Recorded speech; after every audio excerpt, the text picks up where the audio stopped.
Kalau dari zaman perjanjian lama dan perjanjian baru, kita akan lihat ada beberapa covenant.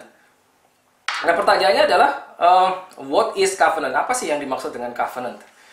Nah, secara umum covenant itu mungkin kita bisa lihat sebagai sebuah perjanjian atau sebuah kontrak atau sebuah agreement. Nah, tapi itu bahasa yang paling mudah ya untuk mengartikan apa itu covenant. Walaupun sebetulnya kalau kita lihat di konteks di Alkitab, covenant itu lebih dari sekedar agreement, lebih dari sekedar perjanjian. Nah, kalau perjanjian ya atau agreement ya, tentunya bayangan kita adalah jika ada dua pihak atau dua orang membuat perjanjian ya, tentunya kayak yang pihak pertama mengikatkan diri dengan pihak kedua. Ya, mungkin di atas kertas hitam di atas putih, lalu ada yang namanya materai atau apalah istilahnya, supaya memiliki kekuatan untuk mengikat kedua pihak. Dan jika salah satu melanggar, maka akan ada konsekuensinya. Nah, itu yang dinamakan kontrak, perjanjian atau agreement. Secara simpel demikian. Ya, tapi sebetulnya kalau covenant itu lebih mengikatnya, itu lebih kuat. Ya, karena begini. Kalau kita lihat di Alkitab konteksnya, yang namanya covenant itu bisa dilakukan dua pihak atau antara satu bangsa dengan bangsa lain ya. Nah, kalau dua orang misalkan mengikatkan diri dalam sebuah covenant itu, jika melanggar, itu konsekuensinya cuma satu, mati. Ya. Seperti itu. Makanya mereka pada saat membuat covenant dalam perjanjian lama, konteks di Alkitab itu biasanya kalau dua orang membuat covenant, mereka akan mengambil seekor hewan ya, biasanya lembu ya atau domba, dipotong, dibelah menjadi dua. Ya, tentunya darah tercurah, lalu dipisahkan dua bagian, ya, katakanlah di sebelah kiri sama sebelah kanan.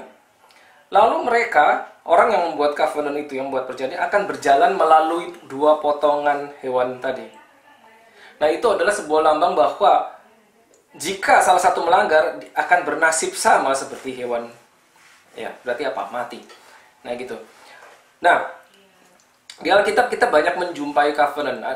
Mungkin kalau saudara baca beberapa buku ya, about the covenant of God, itu ada beberapa yang ada, kalau dihitung ada beberapa covenant, ada yang 6, ada yang 7, ada yang 8, bahkan ada lebih dari itu gitu. Nah, tapi hari ini kita akan fokus dengan dua, ya saudara, dengan dua covenant yang paling utama atau yang paling sering disebut, yaitu the Old Covenant and New Covenant. Ya, apa itu the Old Covenant? The Old Covenant itu adalah kalau saudara baca di Alkitab bahasa Inggris ya, itu istilahnya adalah law, hukum, law atau hukum Taurat, ya, Torah atau hukum Taurat. Nah, itu Old Covenant yang pada saat itu diberikan melalui perantaraan Musa, Lalu satu lagi nanti kita akan fokus adalah New Covenant, ya. Nah, what is New Covenant? Itu adalah covenant yang perjanjian baru, ya. Pengantaranya adalah Yesus sendiri. Nah, seperti itu. Nah, covenant yang pertama kalau kita lihat di Alkitab, yaitu antara God Himself, Allah Bapa sendiri, dengan manusia pertama, yaitu dengan Adam. Ya, kalau kita lihat dengan Adam. Itu yang pertama, saudara. Kita bisa lihat di Kejadian 1:26, itu kita sudah sering bahas ya. Pada saat Tuhan Allah menciptakan manusia, lalu Dia membuat perjanjian. Nah, menariknya begini, saudara. God, Allah itu, ya, kita tahu Dia kan maha kuasa, maha ini. Pokoknya segala maha yang kita bisa pikirkan itu ada padanya. Dan pada saat Dia mengeluarkan kalimat dari mulutnya, itu adalah covenant yang tidak akan bisa dilanggar sebetulnya. Nah, anehnya kenapa Dia harus membuat covenant sama manusia? Saudara bayangkan bahwa Allah adalah Allah, Dia tidak perlu membuat covenant sama manusia sebetulnya. Pokoknya Dia udah ngomong aja. Istilahnya dari sisi manusia, kamu percaya silahkan, nggak percaya juga ini tetap terjadi. Karena Dia sudah mengeluarkan sesuatu dari mulutnya ya. Perkataan Allah itu adalah hukum. Tapi Dia mengikatkan diri dengan manusia. Jadi saudara bisa lihat bahwa itu sebetulnya setiap covenant yang di Alkitab yang dibuat oleh Allah dan manusia itu untuk kepentingan manusia. Bukan untuk kepentingan Allah. Karena Allah tidak akan melanggar. Alkitab berkata, God is not a man that he should lie. Dia tidak bisa melanggar perkataannya. Dia tidak bisa mengatakan apa hari ini lalu besok dilanggar. atau diganti. Dia tidak demikian. Karakter Allah itu tidak demikian. Jadi anehnya kalau dia membuat sebuah covenant ya tentunya untuk kepentingan manusia. Karena dia tidak perlu itu, manusia perlu. Ya, dengan mengikatkan diri dalam sebuah perjanjian itu kayak dia menurunkan dirinya selevel dengan manusia gitu loh. Ya, seperti itu covenant. Dan kalau kita lihat di Alkitab, kalau setiap covenant itu yang bikin runyam atau yang melanggar selalu manusia ya, tentunya bukan Tuhan. Ya, yang pertama adalah dengan Adam. Pada saat dia menciptakan manusia kan dia akan bilang let them have dominion. Diberikan kuasa kepada manusia untuk menguasai segala ciptaan. Saudara tentunya ingat di kitab Kejadian hari ke-1, kedua, ketiga sampai 5 diciptakan semuanya, semua bumi segala isinya, langit, bulan, bintang sampai hewan tumbuhan. Manusia hari ke-6 diciptakan, disuruh menguasai semua ciptaan dari hari 1 dan ke-5 tersebut. Nah, itu covenant yang pertama kepada manusia. Tapi kita tahu ceritanya itu gagal. Hanya berjalan beberapa saat saja setelah Adam jatuh ke dalam dosa. Ya. Itu covenant yang pertama kita jumpai. Lalu ada covenant lain apa yang dibuat Allah dengan manusia? Ya, ini secara cepat aja karena nanti kita fokusnya ke 2 covenant saja. Tapi ini sebagai preview supaya saudara punya gambaran covenant apa aja yang Allah pernah buat dengan manusia. Lalu yang kedua adalah dengan Noah. Ya. Kalau kita ingat, kalau kita dengar nama Nuh atau Noah, tentunya yang pertama terlintas di kepala kita adalah air bah, ya kan?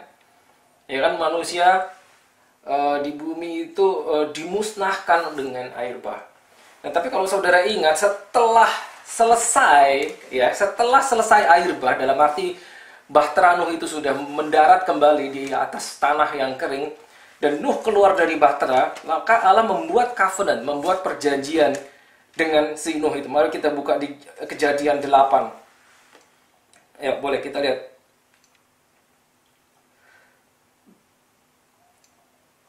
Kejadian 8 ayat 21. Boleh silahkan baca. Genesis 8:21.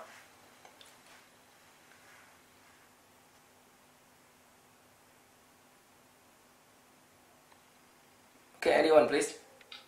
Dan Kejadian 8 ayat 21. Ketika Tuhan mencium persembahan yang harum itu, berfirmanlah Tuhan dalam hatinya, aku tak akan mengutuk bumi ini lagi karena manusia, sekalipun yang ditimbulkan hatinya adalah jahat dari sejak kecilnya, dan aku tak akan membinasakan lagi segala yang hidup seperti yang telah kulakukan. Ya, lompat ke ayat 11, 9 ayat 11. Kejadian 9 ayat 11. Maka kuadakan perjanjianku dengan kamu. Nah, itu dia. Bahwa sejak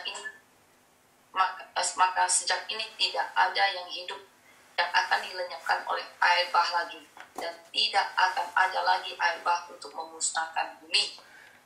Nah, itu kan yang ngomong Allah Bapa sendiri kepada Nuh. Nah, itu covenant, saudara. Itu mengikat. Jadi dia tidak akan melanggar lagi. Jadi ibaratnya saya tidak akan mengirimkan air bah lagi untuk menghabisi umat manusia. Setelah kejadian itu dengan Nuh. Lalu yang berikutnya kita bisa jumpai di Alkitab, yaitu covenant yang dibuat Allah dengan Abraham. Now this is amazing. Abraham, siapa Abraham? Ya, kalau kita dengar nama Abraham, apa yang terlintas di kepala kita? Abraham. Ya, dari sekolah minggu tuh Abraham udah disebut. Abraham. Tapi tentunya ya beda dengan Nuh. Kalau Nuh, dengar nama Nuh pasti semua orang langsung terlintas, ya oke, air bah. Enggak gitu. Abraham, itu ada covenant Allah buat dengan Abraham. Nah, kalau saudara tahu ya, ini secara cepat aja, ini preview. Abraham itu adalah seorang yang katakanlah dia bukan siapa-siapa gitu loh.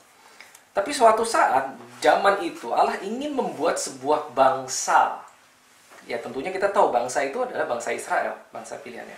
Nah, dia mau membuat bangsa, tapi dia kan harus memulai dari satu orang yang nantinya akan menjadi nenek moyang bangsa tersebut. Lalu dia mencari orang dan dia menemukan Abraham. Dia panggillah Abraham.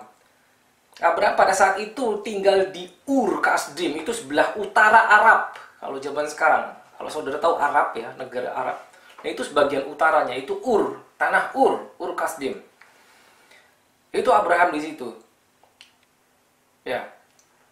Lalu Allah berbicara sama orang yang namanya Abraham. Abraham itu bukan siapa-siapa. Ya, dia tinggal di tengah-tengah orang bangsa yang menyembah berhala. Ya, Israel belum ada tentunya. Karena Israel itu lahir dari Yakub. Yakub yang namanya kita tahu tadinya namanya Yakub lalu diubah menjadi Israel. Yakub punya 12 anak. Ya. Yakub itu anaknya Ishak. Nah, Ishak itu namanya Abraham. Jadi Abraham itu selalu 3 generasi yang kita lihat ada Abraham, Ishak dan Yakub. Nah, ini ada perjanjian yang Allah buat dengan Abraham yang akan turun-temurun ke Ishak, ke Yakub sampai ke bangsa Israel sampai sekarang itu berlaku, Saudara. Nah, itu kalau kita lihat di Alkitab diulang beberapa kali, tentunya tidak cuma sekali Allah membuat perjanjian sama Abraham dikatakan, tapi ini yang pertama, Kejadian 12. Boleh kita lihat. Ayat 2. Silakan. 2 dan 3. Kejadian 12 ayat 2 dan 3.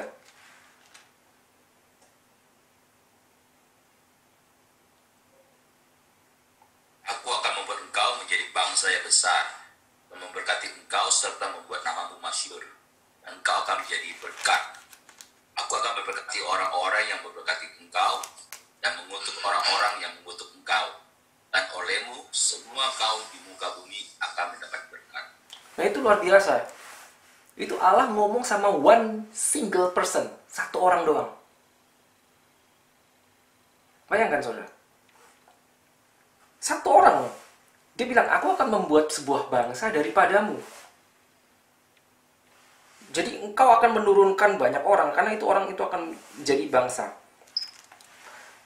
Gitu. Dan engkau akan menjadi berkat. Bangsa-bangsa akan di atas muka bumi akan diberkati dari engkau. Dan yang ini menarik sekali. Ya, aku akan memberkati orang yang memberkati engkau dan mengutuk orang yang mengutuk engkau. Now that is amazing. Allah Bapa berbicara kepada one single person. Dia punya rencana luar biasa untuk membentuk sebuah bangsa. Dia cari satu orang. Satu orang yang dicari. Ya. Lompat ke pasal 13-nya. Ya. Kejadian 13 ayat yang 16. 13 ayat 16.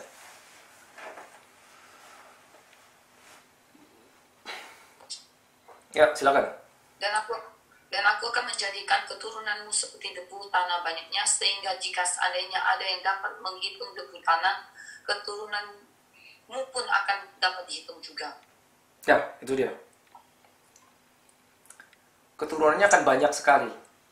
Itu covenant, janji. Dan itu sampai sekarang masih berlaku, masih. Maka saudara tahu Israel, negara Israel itu sekarang, itu kalau dilihat dari ukuran, negara Israel itu nggak seberapa kecil, saudara. Nggak besar. Tapi powerful. Kenapa?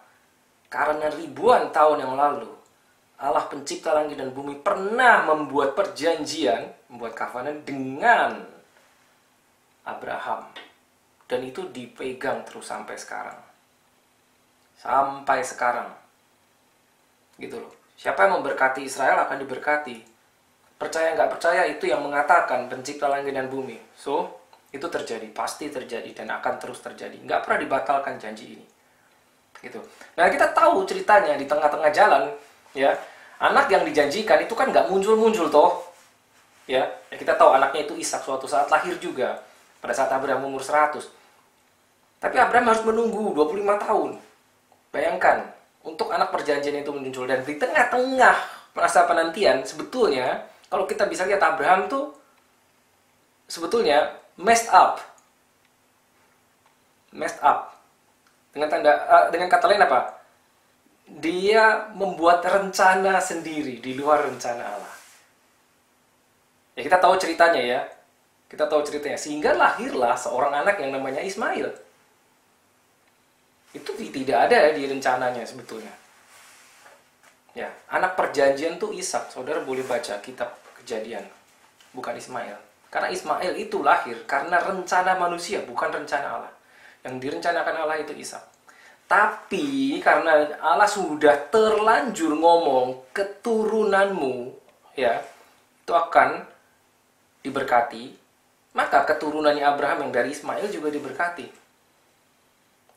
Ismail itu dapat berkat juga, yes. Kenapa? Karena Allah memperhitungkan ini anaknya Abraham juga, walaupun itu di luar rencana. Nah itu amazing ya. Itu karakter Allah tuh begitu. Loh, itu kan yang bikin gara-gara Abraham sendiri toh, sama istrinya toh. Tapi itu termasuk, karena itu Allah udah ngomong, dia tidak batalkan, tidak saudara. Oke, saya harus cepat.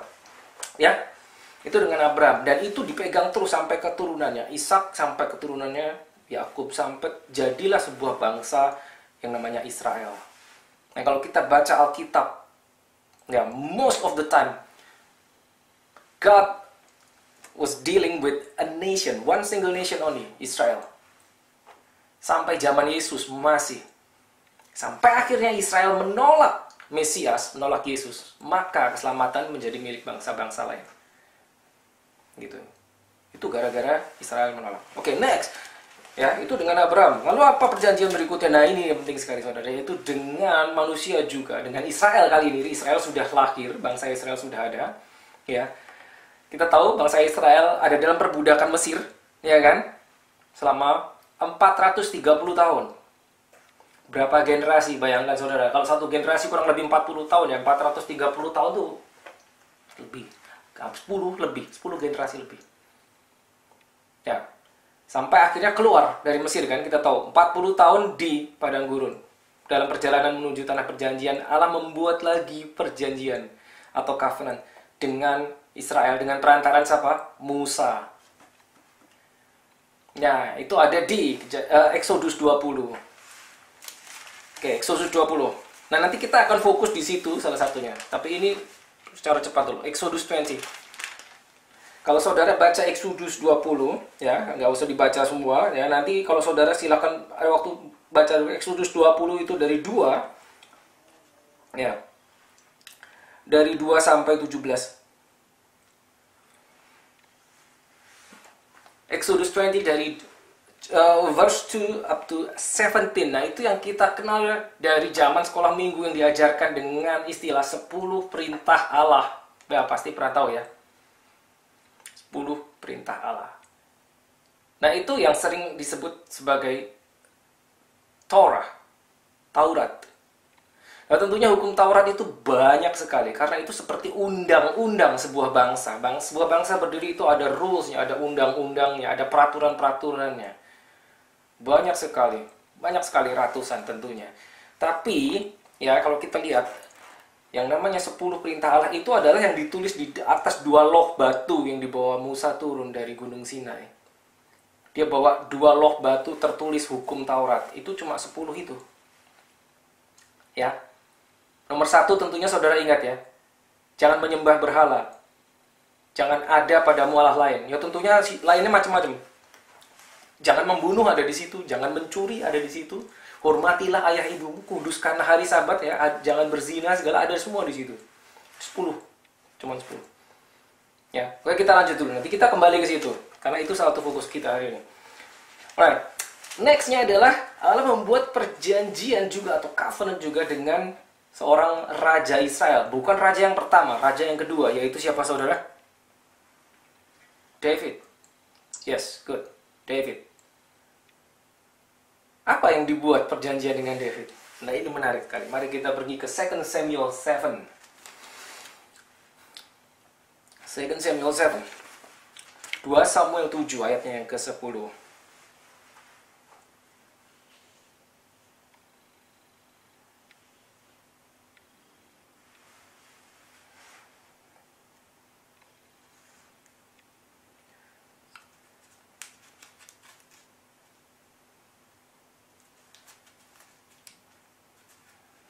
Ya, 2 Samuel 7 ayat 10 silakan. 2 Samuel 7 ayat 10. Saya. Yes. Aku menentukan tempat bagi umatku Israel dan menanamkannya, sehingga ia dapat diam di tempatnya sendiri dengan tidak lagi dikejutkan dan tidak pula ditindas oleh orang lain seperti dahulu. Ya, lalu 13, 14, 15. 2 Samuel 7 ini soal. Iya, 2 Samuel 7. 2 Samuel 13. Dialah yang akan mendirikan rumah bagi namaku dan aku akan mengokohkan tahta kerajaannya untuk selama-lamanya. Ya, itu dia. 14. 14. Aku akan menjadi bapaknya dan ia akan menjadi anakku. Apabila ia melakukan kesalahan, maka aku akan menghukum dia dengan rotan yang dipakai orang dan dengan pukulan yang diberikan anak-anak manusia. 15. Tetapi kasih setiaku tidak akan menghilang daripadanya, seperti yang kuhilangkan daripada Saul, yang telah dijauhkan dari hadapan.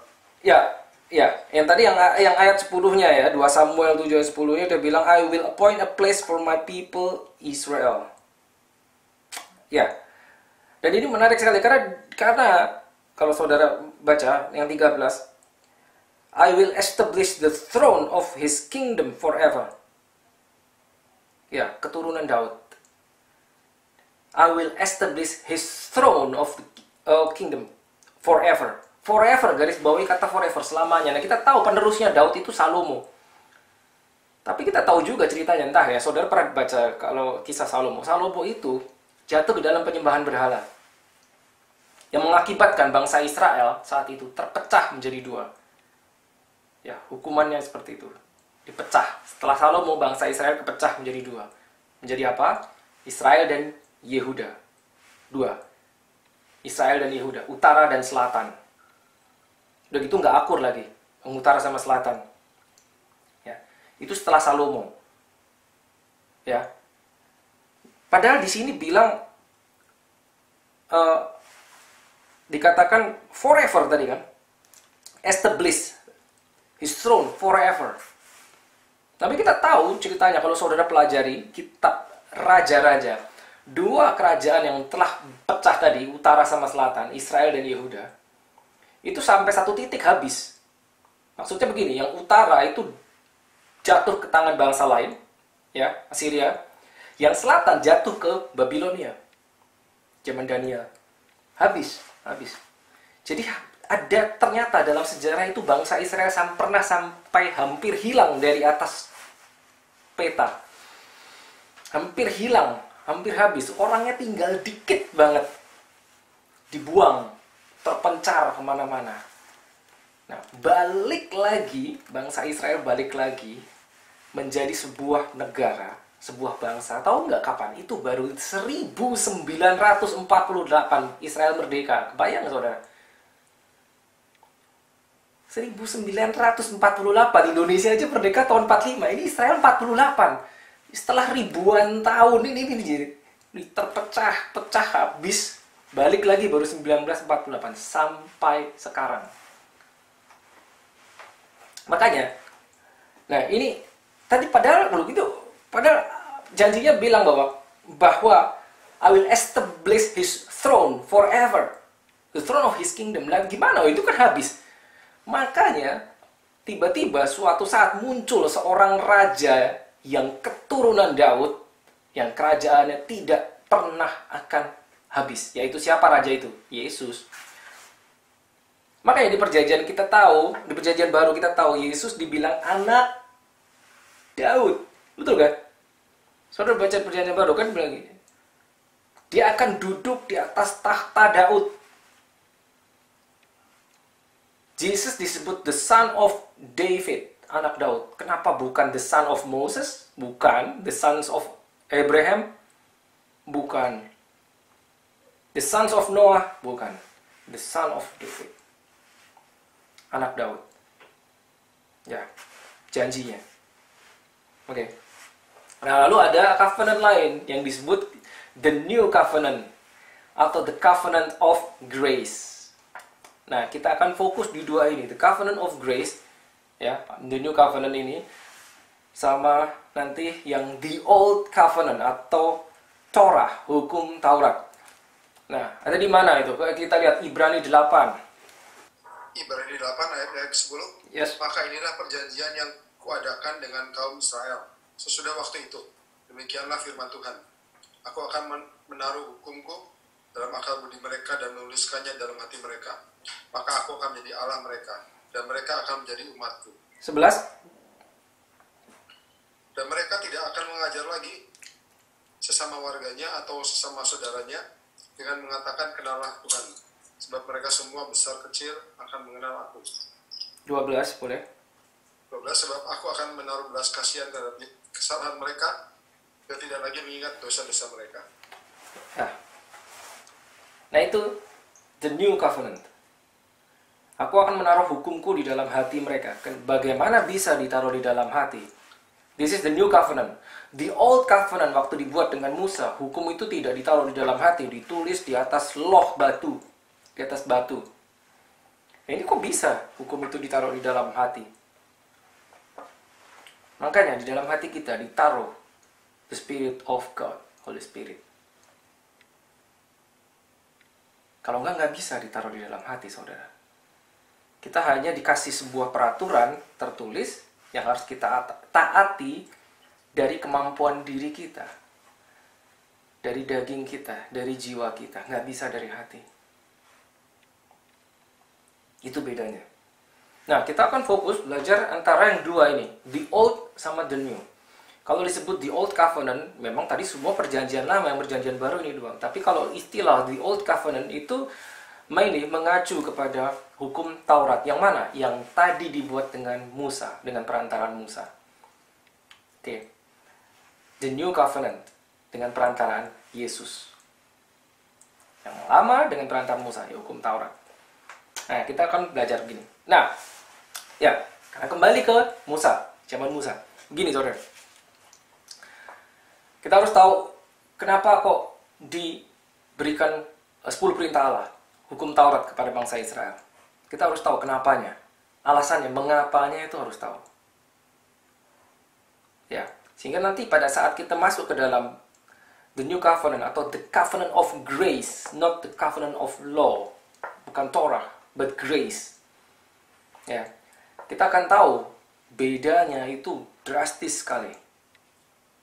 Luar biasa, bedanya itu beda sekali. Dan kita akan tahu bahwa we are not under the old covenant. Saat kita lahir baru, kita menerima Kristus Yesus.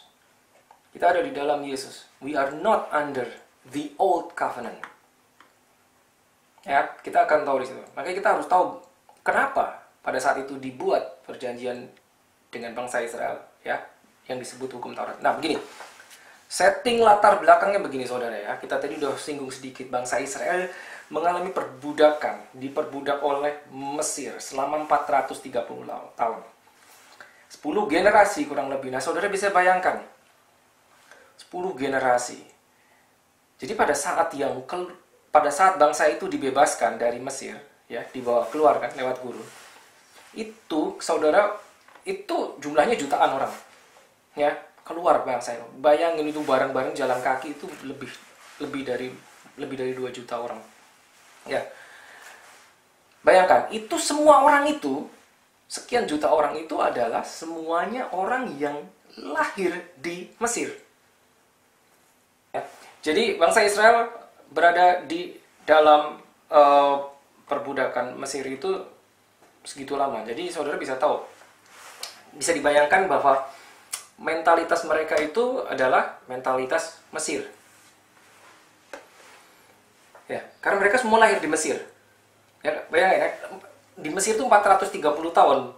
Ya tentunya yang dibawa keluar itu kan nggak ada yang lahir di tempat lain. Pasti orang yang lahir di Mesir semua toh. Karena di situ udah kelamaan, 430 tahun.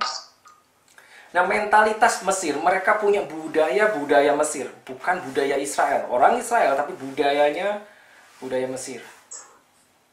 Ya. Dan mereka di situ sebagai budak. Mentalnya mental budak. Jadi perlu Allah membuat sebuah aturan baru supaya mereka itu berubah. Gitu loh. Ya. Maka saudara, kalau saudara baca di kitab Keluaran itu berapa kali Allah bilang ini bangsa yang tegar tengkuk. Kayaknya susah banget sih diajarin. Ya kan dibilang tegar tengkuk. Susah banget. Stiff necked. Ya, susah banget diajarin dia karena mentalitasnya mental budak. 430 tahun menjadi budak. Dan itu Mesir, budayanya Mesir, semuanya Mesir. Mereka nggak tahu budaya lain. Bahkan mereka tidak mengenal Allah Israel. Mereka nggak tahu. Allah Israel itu siapa nggak tahu. Makanya pada saat Musa diutus saja, Musa dijumpai Allah, disuruh kamu balik Musa ke Israel untuk membebaskan bangsa Israel. Dia kan nanya, siapa namamu? Waktu Musa melihat Allah di dalam semak yang terbakar, dia mesti tanya sama Allah. Nanti kalau mereka tanya padaku, siapa yang mengutus aku? What's your name, God? Dia nanya. Ya. Nah itu. Jadi hukum Taurat itu diberikan untuk sebagai penuntun, kurang lebih seperti itu, menuntun, mengajari mereka. Makanya kalau saudara baca hukum Taurat itu isinya larangan semua tuh, larangan.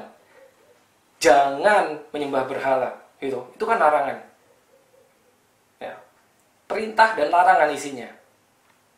Jangan membunuh, hormati ayah ibumu, jangan ada padamu Allah lain, jangan mencuri, jangan berdusta, jangan berzina. Jadi semuanya tuh jangan gitu. Isinya larangan. Lalu kenapa isinya seperti itu? Ya karena itu diberikan kepada Allah, kepada bangsa Israel yang mentalitasnya itu budak. Meskipun itu bangsa pilihan, tapi mentalitas Mesir. Kelamaan di Mesir, 430. Jadi dibikinnya hukumnya seperti itu. Nah, tapi kalau saudara bayangkan yang tadi kita baca, bandingkan yang di Ibrani 8 ayat 10. Bunyinya kan bukan jangan, bunyinya begitu. I will. Kalau saudara kembali Ibrani 8 ayat 10.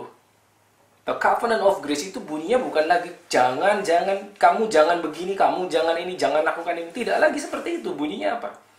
I will. Jadi bisa dilihat inisiatifnya ada kepada Allah sendiri yang memberikan. I will remember your sin no more. Itu tidak ada zaman dulu. Zaman dulu, begitu mereka berdosa, mereka harus bayar.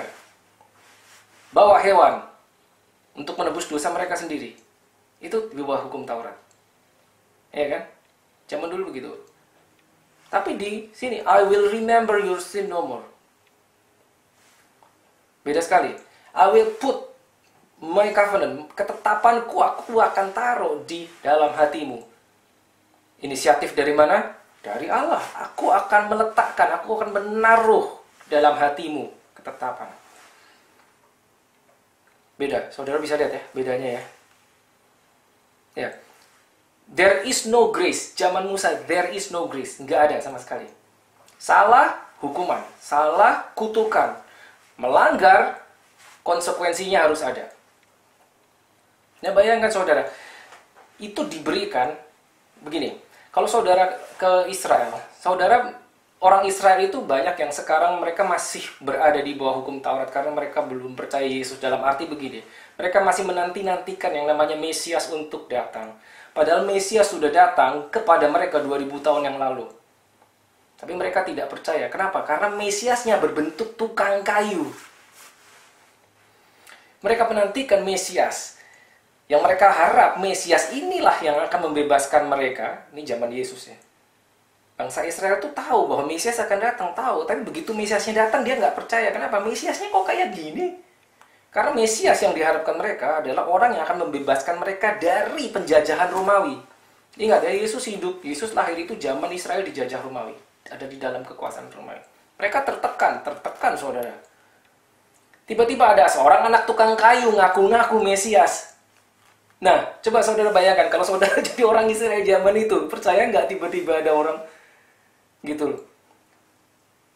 Bahkan Alkitab mencatat saudara-saudara Yesus sendiri nggak percaya Yesus itu Mesias. Nggak percaya. Gitu loh. Kenapa? Ya istilah lo bercanda. Gue kan tahu lo waktu kecilnya kayak apa. Tiba-tiba umur 30 tahun lo ngaku-ngaku Mesias. Gitu loh. Ngerti gak? Bayangkan seperti itu. Gitu. Jadi banyak orang nggak percaya. Walaupun Yesus mengadakan tanda-tanda heran, mujizat-mujizat yang tidak seorang pun pernah melakukan. Nah, banyak yang menjadi percaya, tapi banyak yang menolak, gitu. Karena kok kayak gini Mesiasnya, seperti itu. Nah, itu yang terjadi. Nah, zaman sekarang bangsa Israel sudah banyak kayak orang-orang Israel, Messianic Jewish itu banyak yang sudah percaya dengan Yesus, tapi mereka masih banyak yang berpegangan kepada hukum Taurat Musa. Jadi saudara kalau ke Israel, Musa adalah seorang tokoh yang paling disegani. Selain Abraham dan Daud tentunya, tapi Musa. Kenapa? Karena kitab mereka itu Taurat. Bukan Injil, bukan. Taurat. Taurat Musa.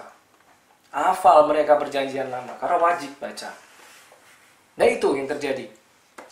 Itu ya. Nah, itu latar belakangnya. Nah, di Israel yang namanya Pentakost ya, bagi orang-orang Israel yang masih mengharapkan yang berada di bawah hukum Taurat, yang namanya Pentakost, Pentakosta. Kalau kita merayakan Pentakosta itu apa yang kita rayakan? Pentakosta yang belum lama ini kelewat, yaitu apa? Turunnya Roh Kudus, ya kan? Atas para rasul saat itu ya. Ingat ya, 50 days after the resurrection, 50 hari setelah kebangkitan Yesus, Roh Kudus dicurahkan. Itu Pentakosta kan? Ya kan? Saudara tahu ya. Tapi kalau mereka, bangsa Israel, bukan itu. Yang dirayakan Pentakosta adalah apa? Saat diturunkannya 10 perintah Allah. That was Penta 50 atau 5 atau 50. Penta itu kan 5 artinya. 50 hari mereka keluar dari Mesir. Hukum Taurat diberikan. Itu saatnya, settingnya itu ada di lereng Gunung Sinai. Musa naik ke Gunung Sinai sendirian, berjumpa dengan Allah pada saat dia turun membawa 2 loh batu. Saudara tentu tahu cerita ini dari sekolah minggu. Apa yang terjadi pada saat dia turun? Bangsa Israel sedang menyembah berhala. Apa yang disembah? Patung lembu emas. Gara-gara mereka nungguin Musa. Musa lama banget nggak turun-turun. 40 hari, saudara. Ditinggal, tar dulu ya, aku ke atas dulu ya. Berarti tar dulu, kamu tunggu. Tapi dia kan nggak bilang 2 hari, 3 hari, seminggu, 40. Nggak, kasih tahu, pokoknya sebentar tunggu. Dia Musa naik sendiri. Bangsa Israel, jutaan orang nunggu, mana nih pemimpinnya? Seminggu, 2 minggu, 3 minggu, hilang, nggak muncul, nggak balik-balik. Lalu dia bilang sama Harun, abangnya si Musa, ini Musa nggak tahu kemana nih, tahu balik, tahu enggak.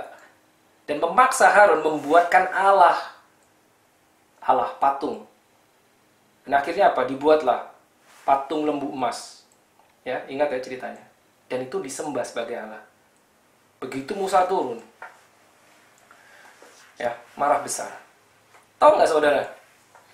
Hari itu, murka Allah membunuh 3.000 orang.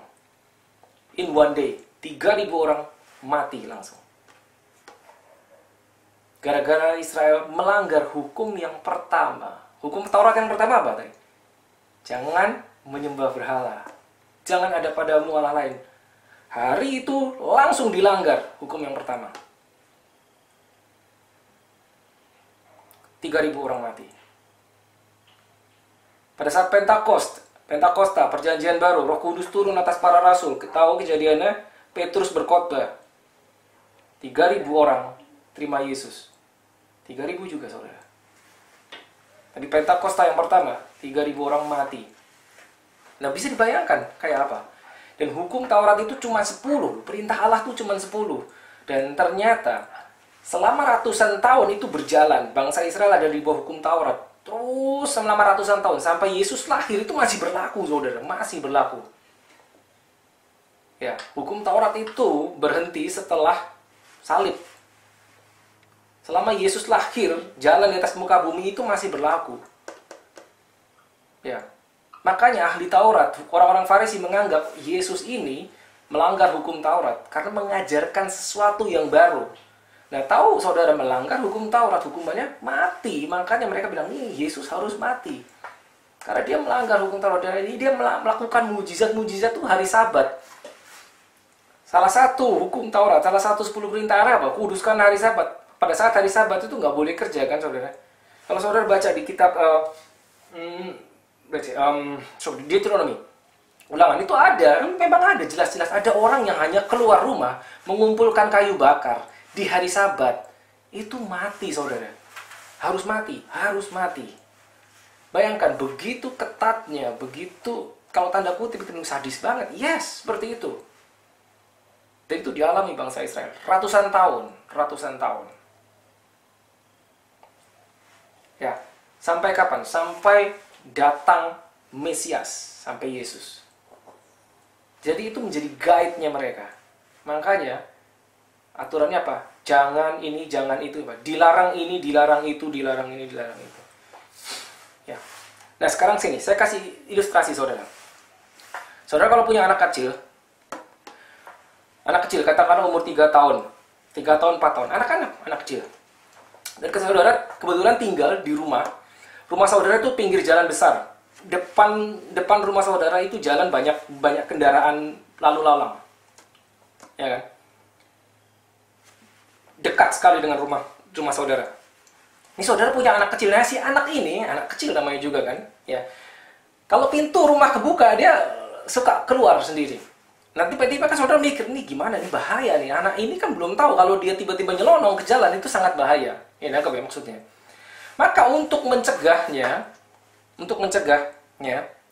saudara akan membuat suatu peraturan diterapkan kepada anak kecil itu.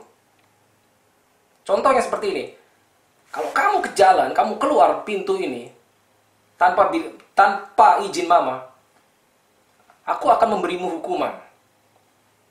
Entah saudara jewer, entah saudara pukul atau apa. Diberikan hukuman kepada anak itu karena anak itu belum tahu bahwa itu untuk mendatangkan kebaikan, untuk melindungi dia sendiri. Betul kan? Anggap ya ilustrasinya ya. Seperti itu. Ya. Karena mungkin saudara bisa menjelaskan seperti ini. Nah, kamu tuh tidak boleh keluar. Kenapa? Karena jika kamu keluar pintu, maka kendaraan yang kecepatannya 60 km per jam itu, dengan jarak 10 meter, itu pada saat kendaraan itu ngerem, dibutuhkan sekian meter untuk kendaraan itu berhenti. Dan kemungkinan besar kendaraan itu tidak bisa berhenti. Ya, karena lajunya yang sekian kilometer per jam dan jaraknya hanya sekian meter. Nah, saudara menjelaskan secara ilmiah seperti itu, anak itu nggak ngerti, toh? Nggak ngerti. Tetap aja dia langgar.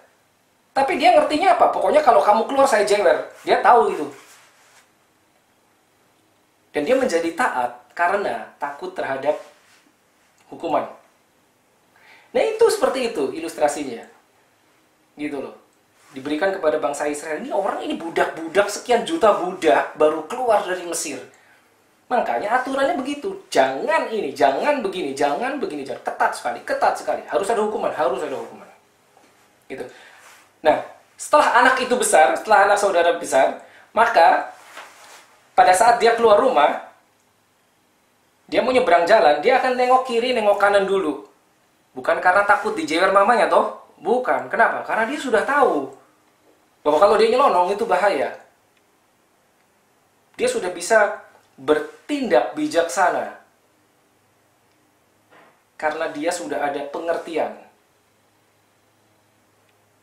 Ya, dia tidak akan nyelonong ke jalan. Dia akan stop dulu, lihat ada mobil lewat nggak. Bukan karena dia takut hukuman mamanya, bukan. Karena hatinya, ya, dia sudah tahu. Kalau saya nyelonong, bahaya. Gitu. Maka hukum Taurat itu jalan sekian ratus tahun diberlakukan sampai datang, kalau di Alkitab datang iman. What is iman? Jesus Christ. Sampai Yesus datang. Makanya Yesus datang, dia memberikan yang baru. Bunyinya beda. Tidak seperti yang lama. Bunyinya tidak dilarang ini, dilarang ini. Yang tadi kita sudah baru baca di Ibrani 8. Gitu. Ya, sampai sejauh ini nangkap. Nah, tapi gini, kita harus tahu bahwa karakter Allah itu begini. Allah Bapa itu begini. Saat dia mengeluarkan sesuatu, mengeluarkan covenant, itu dia tidak akan membatalkan, saudara. Ya, nggak bakal. Ya, saudara boleh baca Mazmur 89:37, dia bilang, I will not change the word that has gone out of my lips. Itu waktu itu dia ngomong sama Daud. Once I have sworn in my holiness, I will not lie to David. Jadi begitu dia udah ngomong, dia nggak akan batalkan. Nggak bakal. Nah, dia kan udah terlanjur memberikan Taurat ini. Jadi Yesus itu tidak bisa datang tiba-tiba dia, aku kasih yang baru ya, yang lama aku batalin. Gak bisa. Nah bagaimana Yesus datang memberi yang baru? Ya, the covenant of grace. Bagaimana dengan yang lama?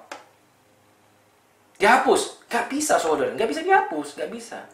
Satu-satunya cara supaya dia bisa men-establish yang baru, supaya dia bisa menegakkan hukum yang baru. Hukum apa itu? Hukum cinta kasih, ya. Hukum kasih. Nanti kita akan lihat, kita bandingkan. The covenant of grace. Satu-satunya dia bisa memberikan yang baru Yaitu, nggak bisa, ingat ya, yang lama nggak bisa dihapus, nggak bisa. Dengan cara, dia harus memenuhi yang lama. Maka dia bilang, aku datang bukan untuk meniadakan hukum Taurat, Yesus bilang, tapi untuk menggenapi hukum Taurat. Maksudnya menggenapi apa?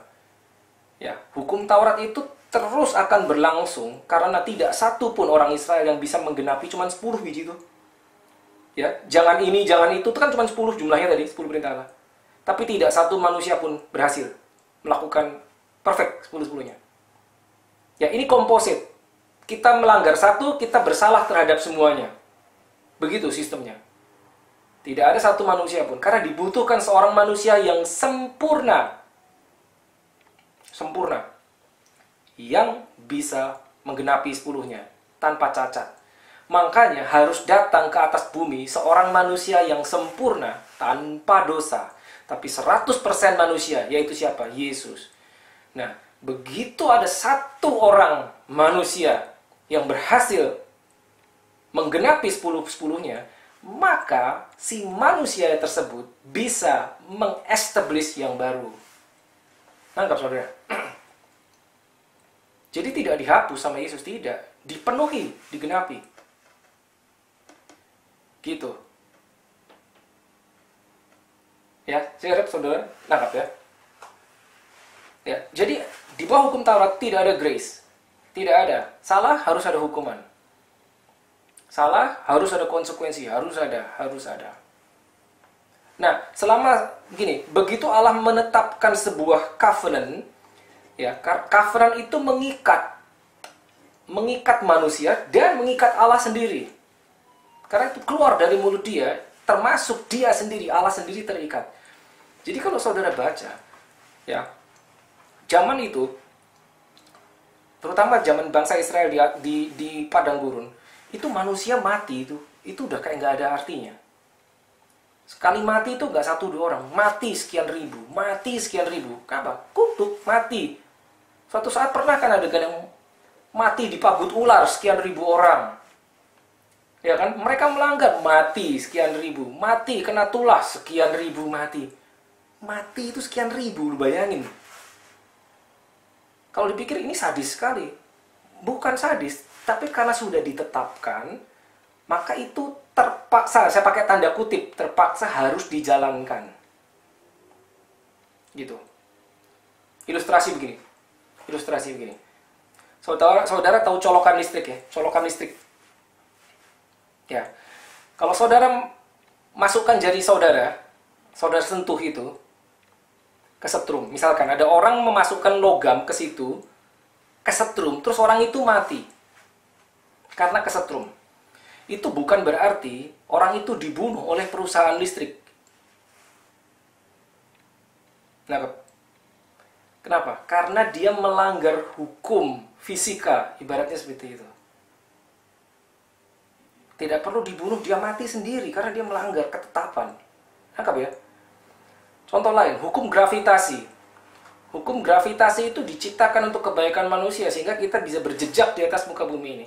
Tapi kalau ada orang melompat dari lantai 3, atau nggak usah melompat, melangkah dari lantai 3 jatuh, mati, kita tidak bisa bilang bahwa Allah membunuh orang itu. Tidak bisa. Karena ada hukum yang ditetapkan, jadi pada saat itu dilanggar, konsekuensinya jalan sendiri. Gitu loh. Konsekuensinya itu jalan sendiri.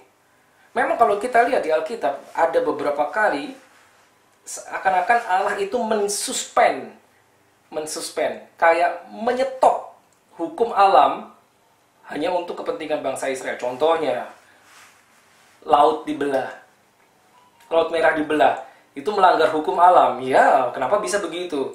Ya, para ahli-ahli fisika berusaha menjelaskannya secara ilmu pengetahuan. Banyak teori, oh itu karena begini. Atau saudara pernah tahu ceritanya, matahari berhenti. Pernah tahu, zaman Yosua. Kalau saudara pernah baca Alkitab, bangsa Israel berperang melawan Amalek, itu di-stop matahari. Berarti apa? Siangnya tiba-tiba bertambah panjang, loh kok nggak malam-malam? Ya karena di-stop mataharinya. Itu melanggar hukum alam, bisa. Tapi selalu untuk Israel,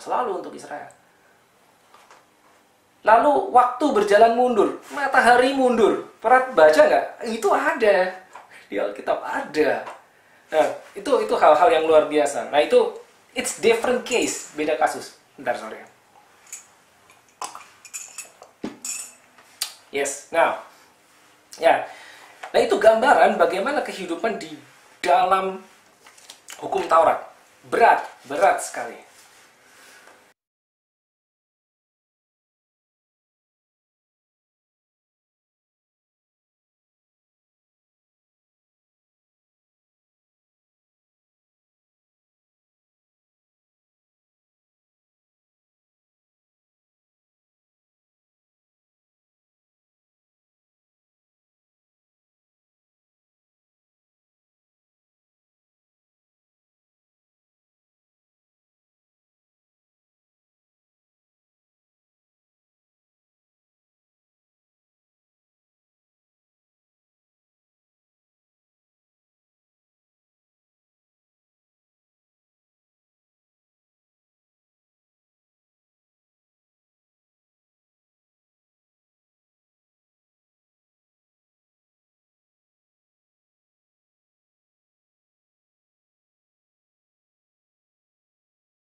Ya, berat.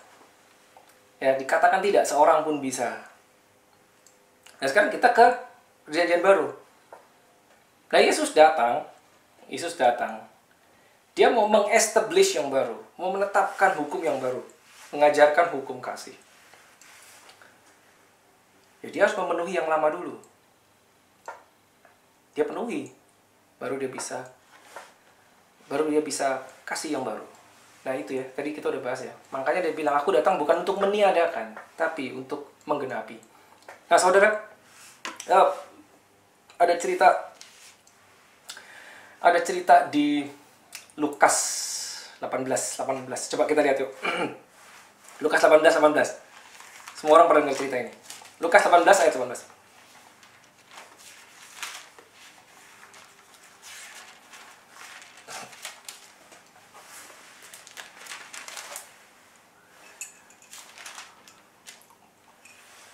Ya, ini ceritanya begini.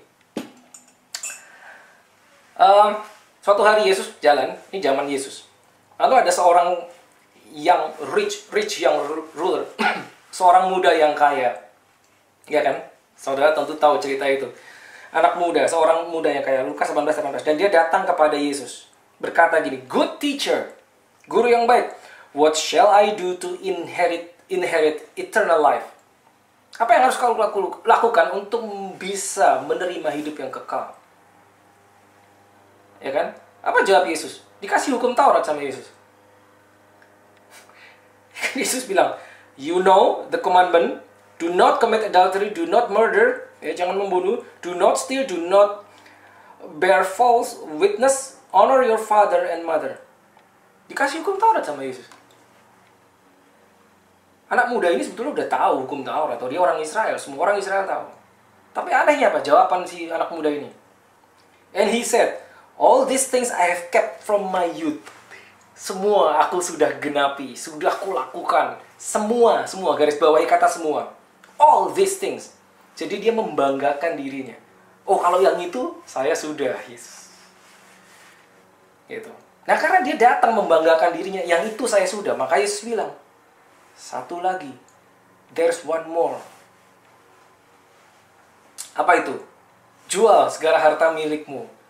Bagikan pada orang miskin, ikut aku. Kita tahu ceritanya, akhirnya orang itu pergi dengan sedih. Karena hartanya banyak. Apa cerita itu? Ternyata, pada saat Yesus berikan, dia kan tanya, apa yang harus kulakukan untuk menerima hidup yang kekal? Dikasih hukum Taurat. Tapi bahkan hukum Taurat yang pertama, perintah Allah yang pertama, dia udah gagal. Padahal dia barusan membanggakan diri, itu semua sudah. Apa yang pertama? Jangan ada padamu Allah lain. Jangan menyembah berhala. Itu kan yang nomor satu toh. Ternyata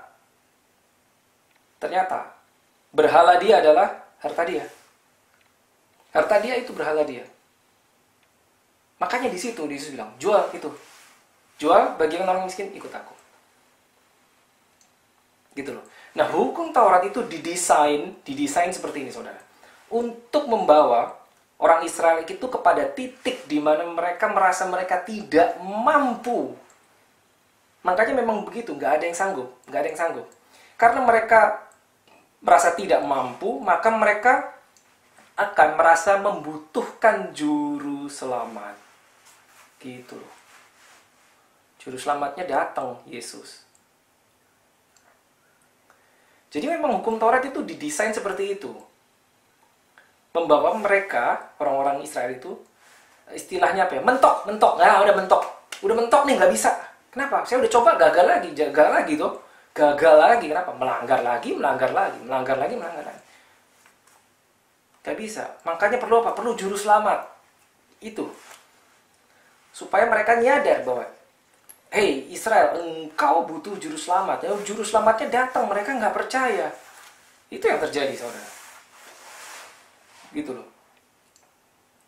Nah, pada saat Yesus datang, ya, Yesus berjalan di muka bumi. Yesus tuh berhadapan dengan orang-orang Farisi, ahli Taurat. Itu adalah golongan orang-orang yang merasa, saya tahu hukum Taurat, saya kudus, saya memenuhi standar, saya tidak melanggar, gitu kan? Itu orang-orang yang berdasarkan pengetahuan. Memang mereka ahli, maka dibilang ahli Taurat karena ahli, mereka tahu luar dalam ini, tahu hukum Musa, mereka tahu semua. Merasa ahli. Jadi merasa apa? Merasa benar. Saya nggak butuh kamu. No, I don't need you, Jesus. Saya tahu. Nah, orang-orang itu selalu yang direbuke sama Yesus, dicela terus. Dikata-katain bahkan, kalau saudara lihat kasar, kata-katanya tuh kasar. Yesus berhadapan sama orang lagi Taurat nggak ada sopan-sopannya. Ya kan? Kasar kata, kamu seperti kuburan, bapamu adalah iblis. Loh, dikata-katain loh, ahli Taurat itu. Kamu orang munafik segala kan. Baca di situ di Alkitab begitu dibilang. Dia nggak ada sopan-sopannya, dikatain. Gitu. Kamu menghalangi orang masuk kerajaan Allah, kamu mengajarkan yang bukan dari kerajaan Allah. Seperti itu. Jadi gini saudara, pada saat kita merasa kita sanggup, kita akan secara tak sadar kita merasa tidak butuh Yesus. Gitu. Nah, itu bahaya. Ya, oke, perjanjian baru ya. The Covenant of Grace. Ya, kita udah lihat di Ibrani 8 ayat 10. Beda banget isinya, beda sekali. Dan itu hanya bisa, nah perhatikan baik-baik saudara, itu hanya bisa jalan jika di dalammu dan di dalamku ada Roh Kudus. Jika kita tidak punya Roh Kudus, maka seseorang yang diberikan grace without Holy Spirit, now this is very important please. Seseorang diberikan grace without Holy Spirit, maka orang tersebut pasti akan mengabuse atau misuse grace. Bagaimana mengabuse-nya atau misuse-nya? orang tersebut pasti akan menganggap grace itu sebagai license to sin. Karena dengan mudah, toh kalau saya berdosa, saya tinggal datang kepada Bapa, berdoa, Lord please forgive me, minta ampun, selesai. Besok bisa dosa lagi, selalu ada pengampunan. That's not grace. There is abusing grace, misuse grace. Makanya itu hanya berlaku bagi orang yang sudah ada Roh Kudusnya. Tadi kita udah singgung apa? Karena kalimatnya bilang ini, aku akan menaruh hukumku di dalam hatimu. Tidak di atas kertas, tidak di hatimu.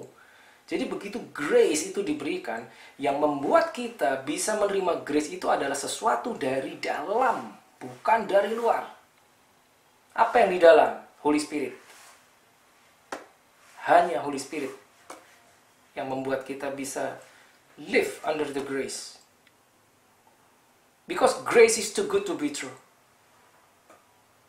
It is too good to be true. Banyak orang juga yang nggak percaya. Because it is too good to be true. Kenapa? Banyak juga orang yang abuse. Makanya orang banyak yang anti grace teaching. Karena terlalu banyak orang yang mengabuse dan misuse. So be careful. Jadi itu diberikan buat kita loh. Itu diberikan. Gitu loh. Bayangkan Yesus mati buat kita. Itu saat kita masih berdosa. Dia tidak pernah bertanya, oke, kamu janji, kamu bertobat. Kalau kamu janji bertobat, saya akan mau mati untukmu. Nggak ada kayak gitu. Dia nggak nanya sama bangsa Israel, kayak kamu bisa janji nggak kamu akan jadi bangsa yang baik? Kalau kamu bisa janji kepada aku, kamu jadi bangsa yang baik, aku akan mengirimkan anakku untuk menebus dosamu, untuk mati bagimu. Nggak ada. Saat mereka masih berdosa, saat manusia masih berdosa, dikirim anaknya untuk mati. That is grace. Sesuatu yang diterima oleh kita, yang sebetulnya kita nggak layak terima, tapi diberikan. That is grace. Maka dibilang unmerited favor. Ya, kasih karunia. Nggak bisa diusahakan, nggak bisa. Bisanya cuma apa? Cuma diterima. Karena itu diberikan. For free, yes, for free. Buat kita for free. Tapi buat Allah yang memberikan, itu tidak free. Kenapa? Dia bayar pakai anaknya. Dia bayar pakai darah. It's expensive. It's not free. It's not free. It's expensive. Buat kita free. Gitu. Nah kita lihat lebih jauh. Nah, selalu akan ada pertanyaan demikian, saudara. Ya. Nah, New Covenant, kalau kita lihat di Alkitab ya. Alkitab kita lihat terbagi bagi dua adalah Old Testament, New Testament, atau perjanjian lama, perjanjian baru ya. Orang sering bilang Old Testament, New Testament, atau Old Covenant, New Covenant. Nah sebetulnya begini, kalau kita lihat secara fisik di buku Alkitab, perjanjian baru itu dimulai dari Matthew, Mark, Luke, and John ya, Injil ya. Itu mengawali perjanjian baru. Tapi sebetulnya saat Matius, Markus, Lukas, Yohanes itu masih hukum Taurat masih berlaku. Memang dikategorikan sebagai perjanjian baru di bukunya. Tapi the New Covenant of Grace itu belum berlaku. Belum. Berlakunya kapan? Setelah Yesus mati baru bisa berlaku. Yes, sebelum Yesus naik ke atas salib, itu belum berlaku. Grace itu belum berlaku, belum. Kenapa? Karena harga yang harus ditebus oleh darah. Harga pelanggaran manusia yang harus ditebus oleh darah itu belum dibayar. Kan bayarnya pakai darah. Begitu dibayar, baru berlaku yang baru itu. Oke, kita buka Ibrani 9. Ayat 16-17. Ibrani 9, saudara.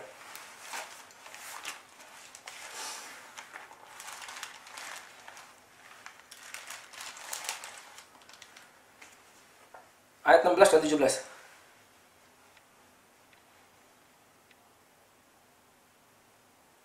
Boleh, silakan.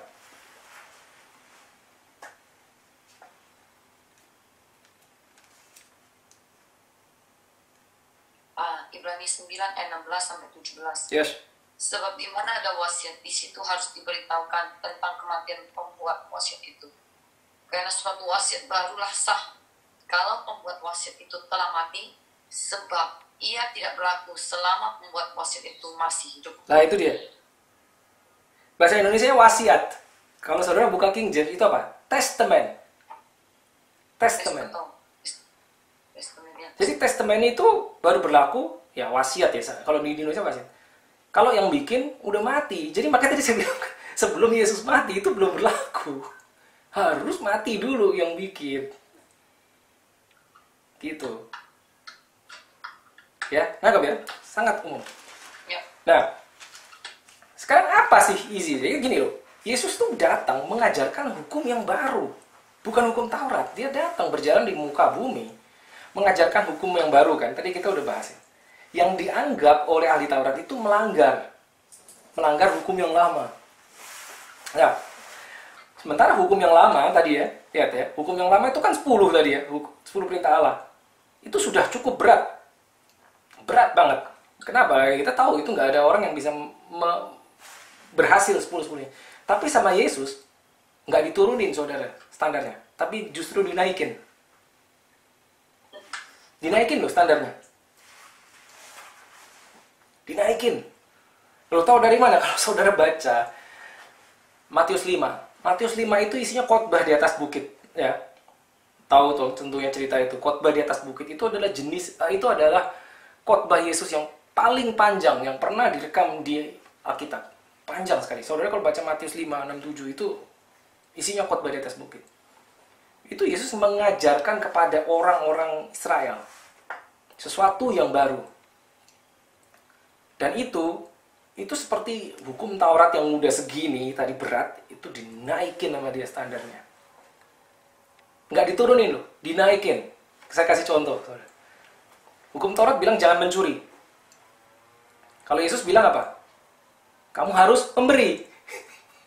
Itu kan lebih berat. Seseorang bisa taat tidak mencuri. Bisa, tapi belum tentu dia sebagai orang yang generous. Dia tetap keep everything for himself. Pokoknya saya kan nggak nyuri. Yang penting saya nggak nyuri. Saya tidak melanggar Taurat. Yes, betul. Kau tidak mencuri. Tapi di mata Yesus, that's not enough. Nggak cukup. Bukan cuma kamu nggak boleh curi. Tapi apa? Kamu harus kasih. It's in the Bible, saudara. Seperti itu. Nah kita tahu perjanjian lama bilang apa? Mata ganti mata, gigi ganti gigi. Kalau Yesus ngajarinnya apa? Kamu ditampar pipi kiri, berikan pipi kanan. Ya kan? Ada orang menginginkan bajumu, berikan jubahmu. Ada orang mengajakmu berjalan 1 mil, berjalanlah kepadanya 2 mil. Itu kan dinaikin tuh standarnya. Iya kan? Perjanjian lama. Hukum Taurat bilang apa? Jangan berzina. Matius 5, Yesus bilang apa? Jika engkau melihat seorang wanita dan engkau menginginkannya di dalam hatimu, engkau sudah berzina. Itu kan dinaikin standarnya. Lalu, gimana itu? Jika tanganmu menyesatkan kau, penggalah. Jika matamu menyesatkan kau, cungkilah. Itu lebih berat. Itu lebih berat daripada perjanjian lama. Nah, kenapa seperti itu? Nah, begini, Yesus itu paling ahli dalam hal membuat orang mentok. Nah, udah deh, itu. Dia paling ahli. Membuat mentok. Orang itu pokoknya datang kepada Yesus. Jadi gini, orang zaman itu datang kepada Yesus. Begitu dia membanggakan dirinya sendiri, pasti dibikin mentok. Kenapa? Tujuannya apa? Supaya orang itu mengakui bahwa, Lord, I need a savior. Itu dia. Tujuannya itu. Itu tujuannya.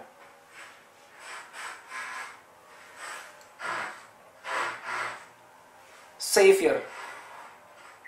Makanya orang dibikin mentok. Gak bisa. Savior. Butuh savior. Saviornya siapa? Dia sendiri. Tapi sayangnya ditolak. Gitu. Nah, ada beberapa pertanyaan. Contoh 1.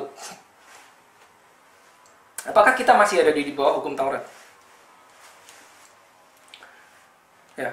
Oke, kita buka Roma 7 ayat 4. Roma 7 Romans 7 verse 4.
Alright. Okay, everybody's back. Ya. Kita tadi di Romans 7. Ya, Romans 7. Saudara. Ya, oke, please anyone Romans 7 verse 4.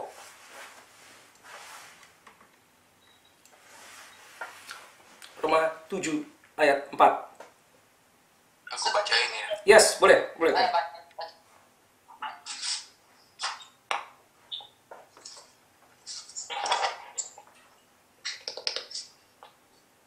So my brothers and sisters, you all submit to the law through the body of Christ, that you might belong to another, to him who was raised from the dead, in order that we might bear fruit of God, for God. Yes.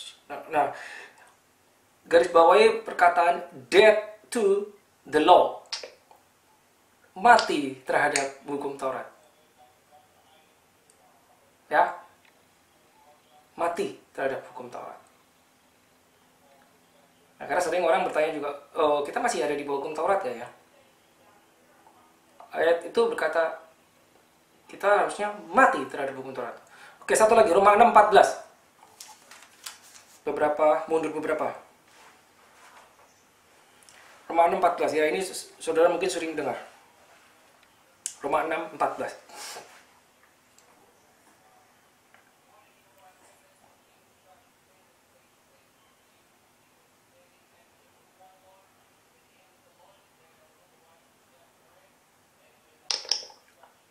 For sin shall no longer be your master, because you are not under the law, but under grace. Ya, you are no longer under the law, but under the grace. Ya, engkau tidak lagi berada di bawah hukum Taurat, tapi di bawah kasih karunia. Boleh versi bahasa Indonesia boleh? Roma 6:14. Kamu tidak akan dikuasai lagi oleh dosa, karena kamu tidak berada di bawah hukum Taurat, tapi di bawah kasih karunia. Nah, itu dia. Jelas. Kamu tidak lagi. Oh, tidak lagi, saudara. Tidak lagi. Nah, sebetulnya itu kembali kepada kita. Ya, tidak lagi ada di bawah hukum Taurat, tapi di bawah kasih karunia. Sebetulnya kembali kepada kita. Karena tadi kita udah lihat, kita udah dengar ilustrasi tadi ya. Seorang anak kecil yang tadi ya, yang mau nyebrang itu dia dimarahin ibunya, lalu diberi hukuman. Kalau kamu berani keluar nyebrang sendiri akan diberi hukuman, dijewer atau dipukul. Saat dia dewasa, dia tidak perlu itu. Nah, sekarang kita tanya diri kita dewasa apa kita masih anak-anak? Kalau kita dewasa, we are under the grace. Ya. Oke, Galatia 5:18. Galatia 5:18.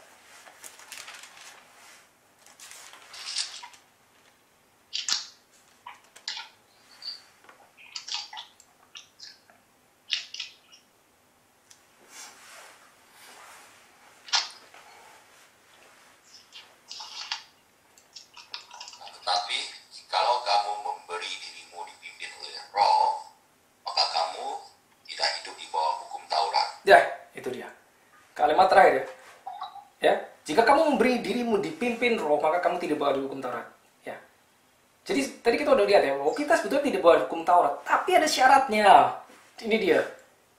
Yaitu apa? Jika kamu dipimpin Roh, maka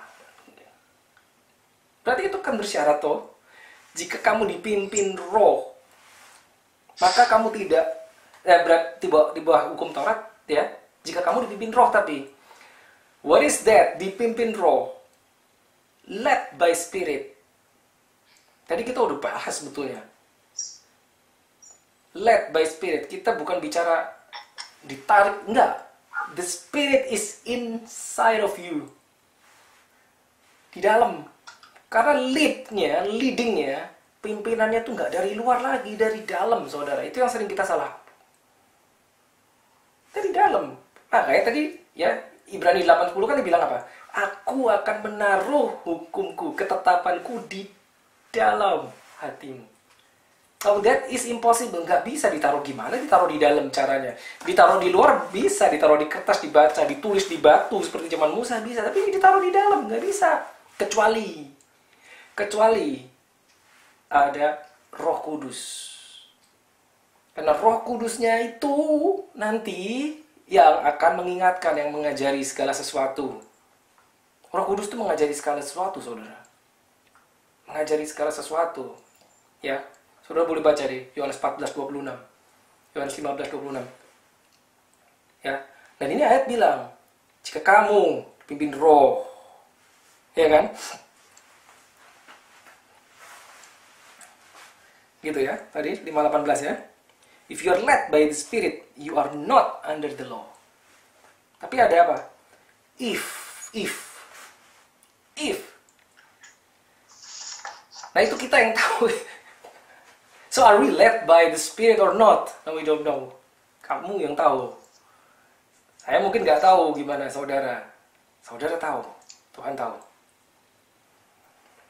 Oke, lagi. Galatia 5 ayat yang keempat, saudara.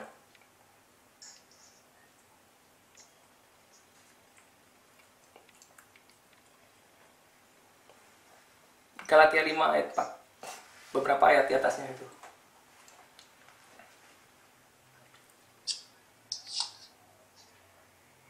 Kamu lepas dari Kristus jikalau kamu mengharapkan kebenaran oleh hukum Taurat. Kamu hidup di luar kasih karunia. Nah, itu dia.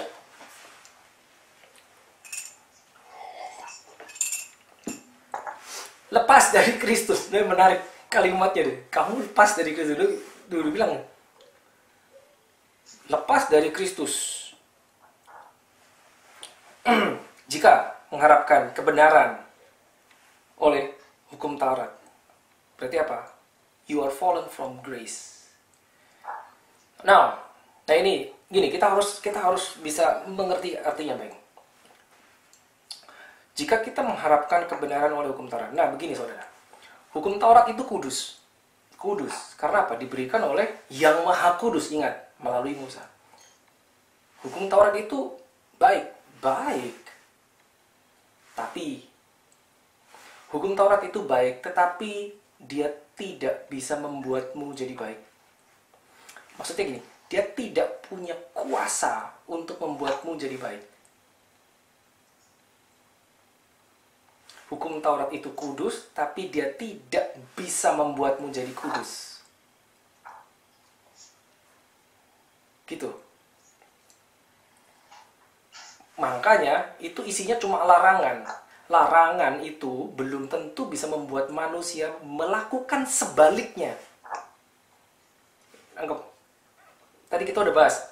Jangan mencuri. Orang bisa tidak mencuri, tapi belum tentu orang itu memberi.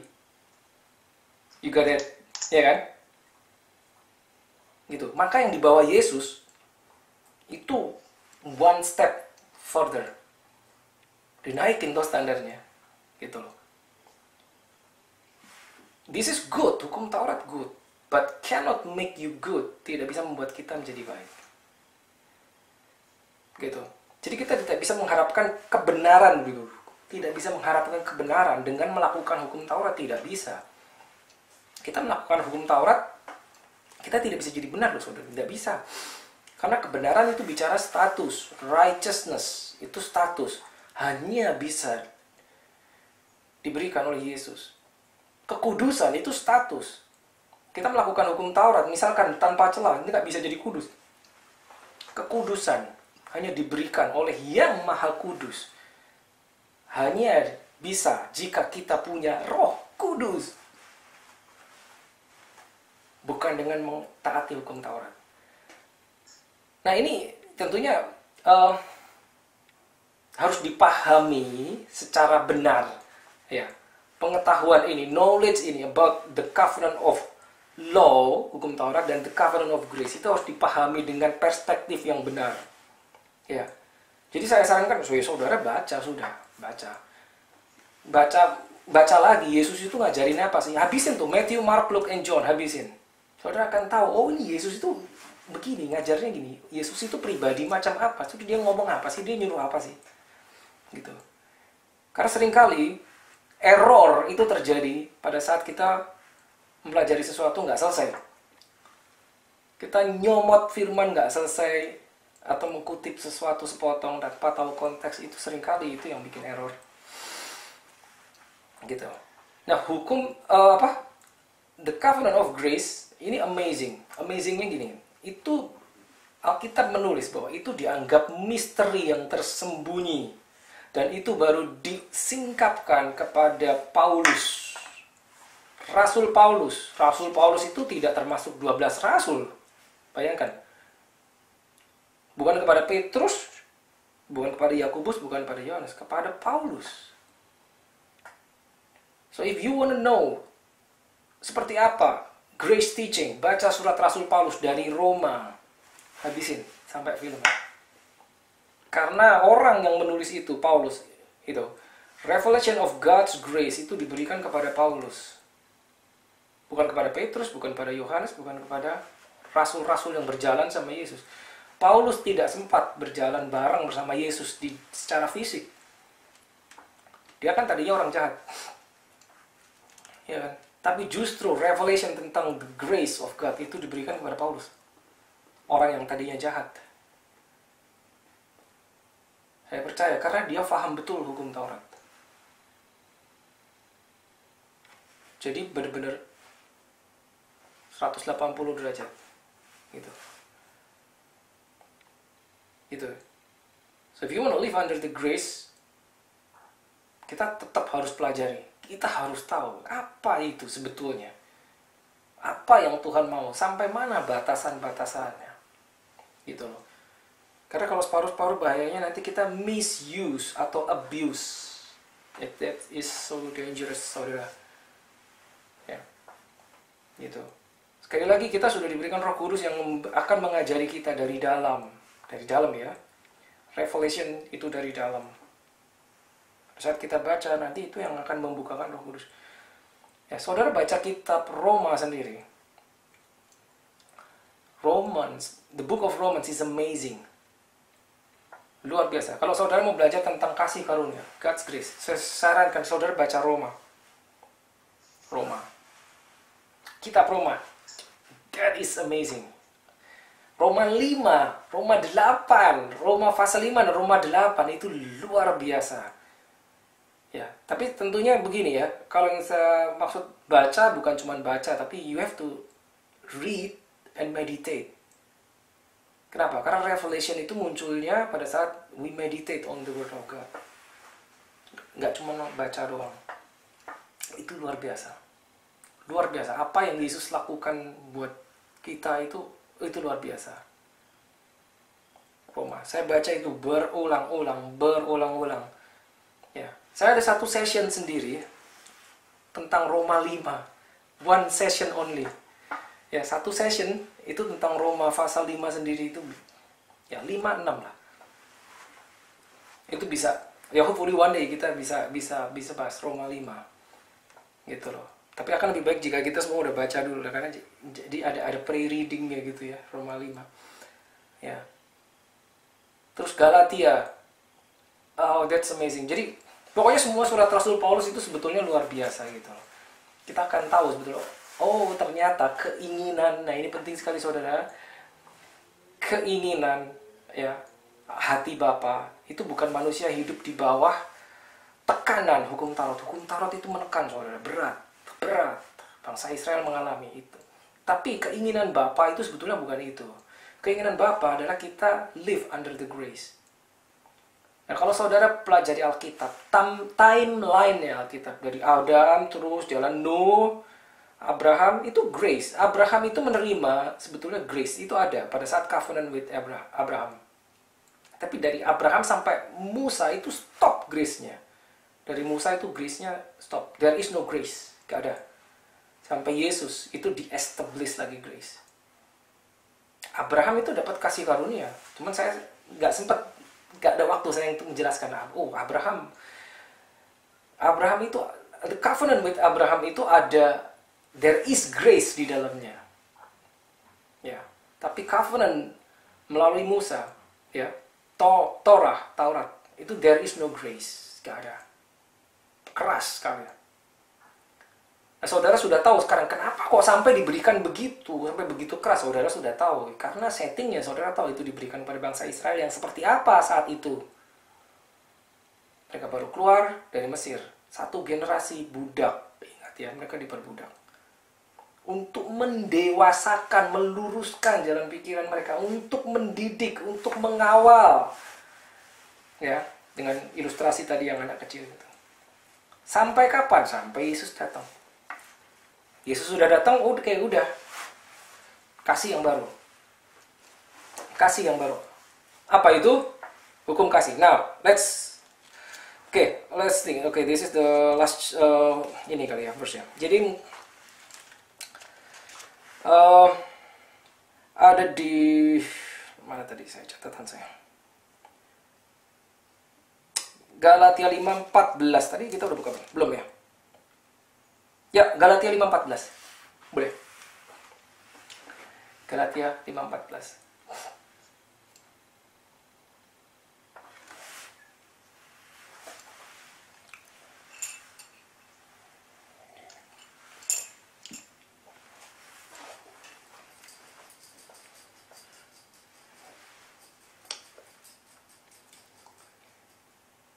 Okay, please. For the entire law is fulfilled in keeping this one command, love your neighbor as yourself. Nah itu dia. The entire law. Amazing kan? Keseluruhan. Coba boleh versi Indonesianya. Galatia 5:14.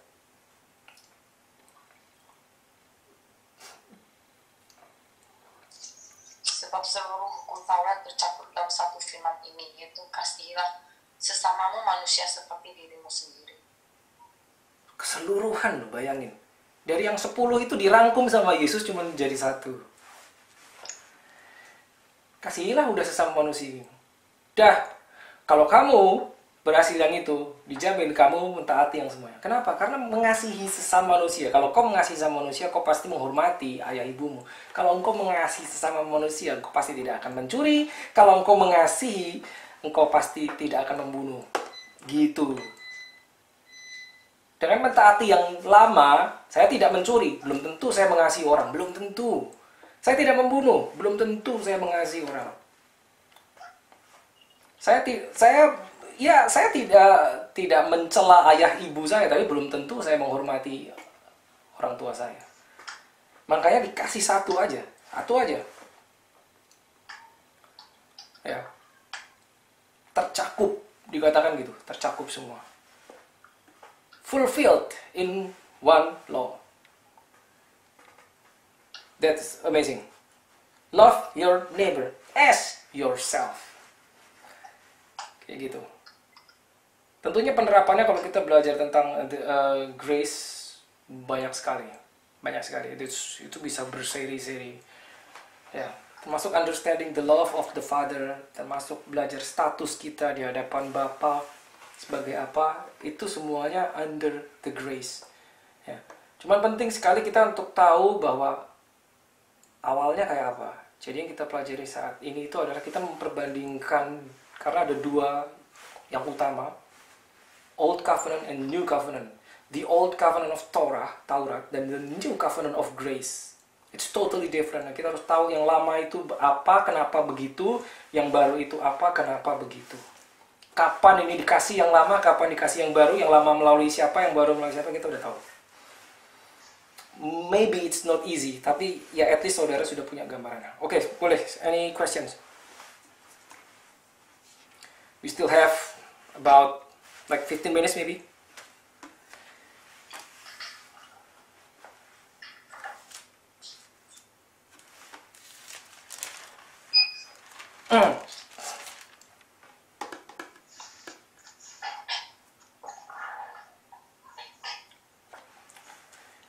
Mana? Kak Umar, Mimi mau tanya apa? Only 15 minutes. Very precious time. Aku ada pertanyaan. Yes, silakan. Nah, itu. Ini kan tadi ngebahas soal tentang grace ya. Iya. Dan kemarin aku juga di Bible Study Group ada yang Friday night diskusi juga tentang Tuhan Yesus memperumpamaan kerajaan Allah kayak the narrow door. Jadi pintu yang sempit. Luke 13 verse 22. Luke berapa? Luke 13 13.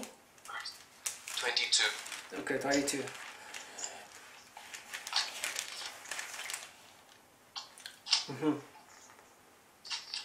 Jadi ditulis, make every effort to enter through the narrow door. Ya. Jadi pertanyaan aku itu, memang kita sebagai manusia nggak bisa dengan sendirinya with our own human power, without Holy Spirit, nggak bisa kita, we can't do anything kan? Yes. We need the Holy Spirit, we need Jesus. Maksudnya effort di sini, like when we sin or when we,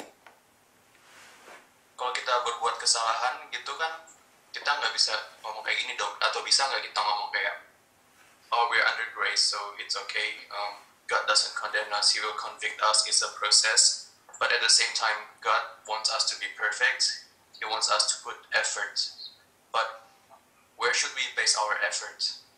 Like, Okay. is it something we have to do or something God has to do? Okay. Ya, jadi gini. So under the grace, the only effort sebetulnya adalah in faith. Cuma itu. Karena since the very beginning, kita berkata, you've been saved by grace through faith. Efesus 2 ayat 8. Ephesians 2 ayat 8 ya. You've been saved by grace through faith. Itu kan awal, initialnya. Awalnya kan cuma itu tuh. By faith. So everything is by faith. So it's like gini. To live under the grace, kita harus paham bahwa God has given us all that we need. Ya. Semuanya itu paket di dalam Christ Jesus, di dalam anaknya. Ya, pada saat Yesus mati, itu semua paketnya diberikan, the whole package. Ya. Ya. But the only effort is to receive by faith. Cuma itu. Makanya kalau kita kembali ke perjanjian lama, obedience, kalau kita banyak perjanjian lama, itu obedience terhadap peraturan itu. So many rules kan, the obey. But in the new covenant, there's only one obedience. Obedience in faith. That's it. Cuma itu. That is our effort. To receive. Gitu. But the thing is this, ini menjadi sesuatu yang kelihatannya tidak mudah. It is simple actually. Very straightforward. Tapi buat beberapa dari kita, beberapa orang menjadi tidak mudah. Kenapa? Kalau kita berbicara by faith, itu selalu kita akan we gonna deal with something that we cannot see. Ya kan? Makanya by faith. Jadi effortnya itu kan. That's the effort gitu. Karena kalau kita put effort in those things lagi, beberapa hal yang Yesus sudah kasih itu jadi seperti gini loh. It's like putting a bridge in front of a bridge. He gave us all.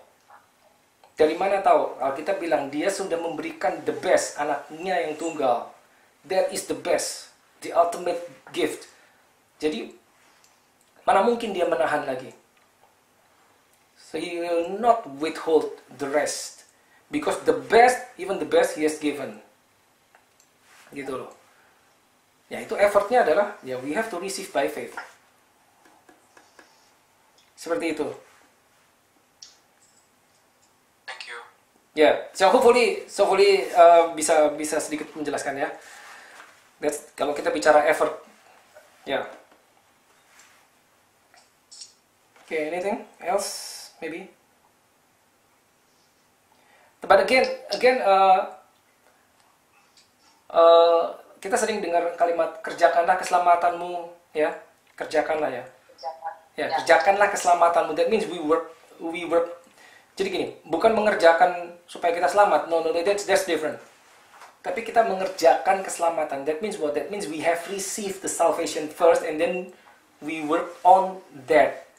Now we cannot work on that before something must be worked in. That salvation. Setelah itu diberikan, then kita bisa mengerjakannya. Maksudnya apa mengerjakannya? Simply we act like one. Jadi kalau kita sudah diselamatkan, berlakulah seperti orang yang diselamatkan. Jika kita sudah ditebus, berlakulah seperti orang yang telah ditebus.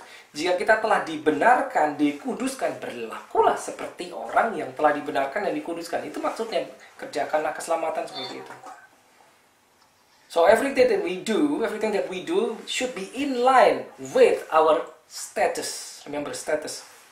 No, I will share about the status and position because the status is not the same as the position. Probably next meeting we can study about the status and the position. Ya, jadi seperti itu. Itu maksudnya kerjakanlah keselamatanmu. Ya, tiba-tiba saya teringat jadi mumpung ingat tadi. Ya, seperti itu. Ya. Kita gampang lupa, saudara, dalam hal ini. Seringkali dalam kehidupan kita sehari-hari dan apa yang kita hadapi, mungkin problem or anything, maybe a pressure atau apa, sehingga kita seringkali lupa bahwa kita tuh sudah menerima sebetulnya. Gitu. Kita sudah terima, tapi seringkali lupa. Gitu. Berusaha sekuat tenaga, bukan salah tidak gitu loh. Tapi lupa kita, sebetulnya kita sudah punya itu. Gitu. Now this is very interesting, gitu. Ya, saya rasa I believe you heard a lot kan about this grace teaching. Yeah, I know. There's so many, like practical teachings, so to speak, about grace. Ya, banyak kasus yang bisa kita ambil atau studi kasus yang bisa kita ambil untuk belajar tentang grace gitu. Ya, this is just dia mungkin apa ya?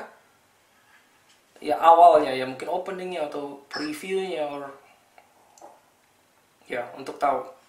Karena tidak semua orang yang belajar tentang grace teaching is very interesting, tapi tidak semua orang yang menerima pengajaran grace itu tahu atau mau belajar tentang kenapa itu bisa seperti itu. Awalnya gimana? Ya, makanya tadi kita bahas dari awalnya kan. Itu kapan diberikan, kenapanya kita pelajari itu. Ya kan? Even it's part of the covenants that God has made with human beings. Makanya tadi dari Adam, dari Noah, ya, Noah and Abraham, and salah satunya Taurat. Gitu.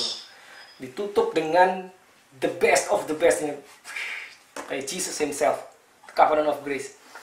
Gitu. I don't know, I feel like it's very important to know the timeline, and then understanding is very important. Jadi pada saat kita masuk di dalamnya, kita tahu why, kita tahu kenapanya itu, kita tahu. Nah, that's very important. Gitu loh.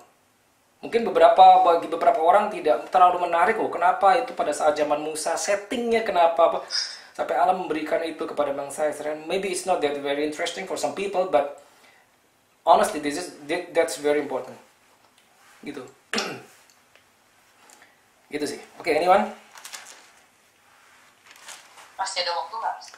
You still have, like 5-7 minutes. Saya mau tanya, misalnya studi kasusnya ini, pertanyaannya juga sering diperdebatkan kan. If someone already received Jesus, mungkin udah lahir baru, udah apalah semuanya, tiba-tiba apa dia pastor atau orang biasa, but in the middle kayak dia do the sin and he pass away, belum sempat kayak balik lagi ke Tuhan, tapi dia udah pass away. How? Atau misalnya seseorang yang benar-benar tahu kebenaran Tuhan, tapi dia memegang, karena dia bisnis, dia memegang sesuatu di balik itu.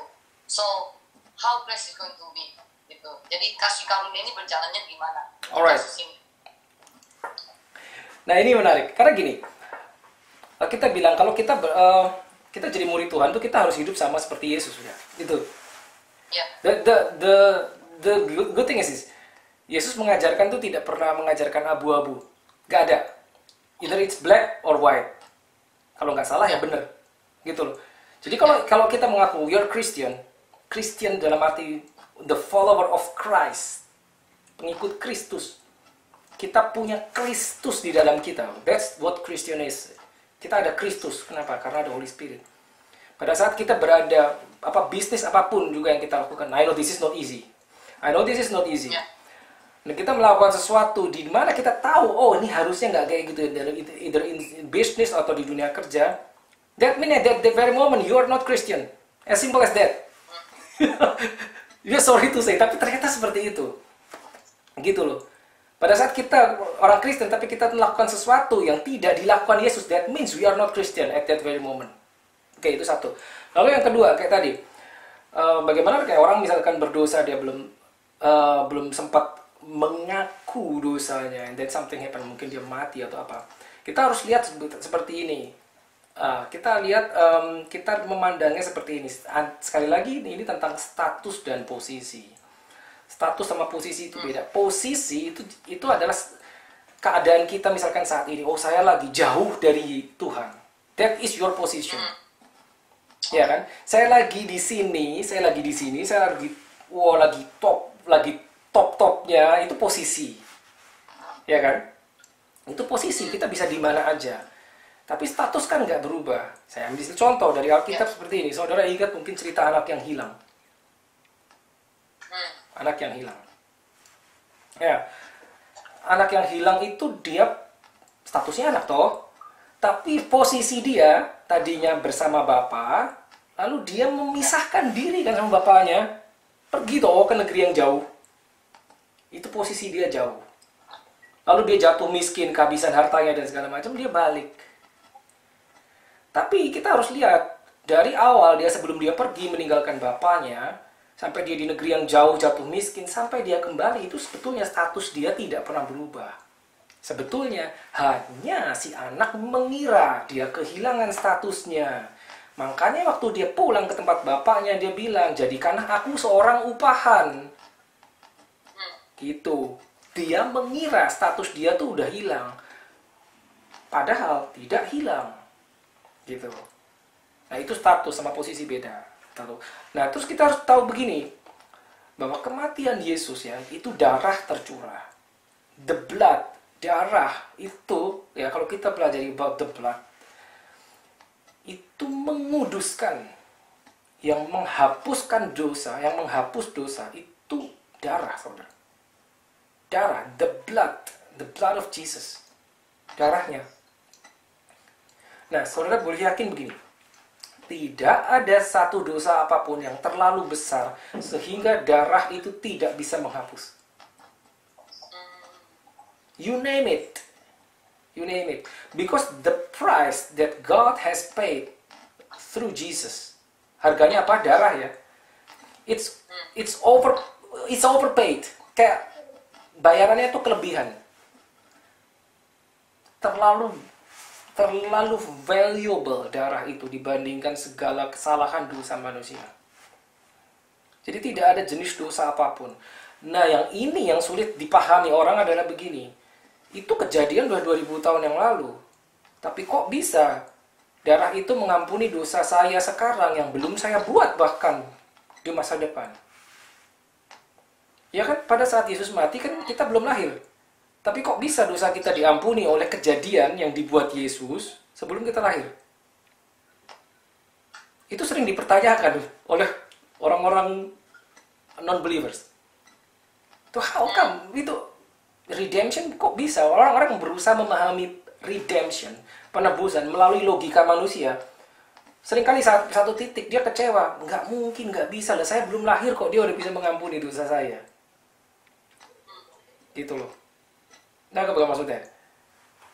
Nah, itu yang that is grace, that is too good to be true. Nah, itu hanya bisa dipahami with apa? Faith. Sekali lagi faith. So if you want to live under the grace, you need faith. Nah, everything is accessed by faith, gitu. Kita nggak bisa memahami dengan akal pikiran kita, otak kita nggak nyampe, tapi kita percaya. I just want to believe. I know my sin has been dealt with, it's been put away, it's done deal. Gitu. Nah, gini. Kalau kita belum sempat mengaku dosa gimana? As long as your status is a son,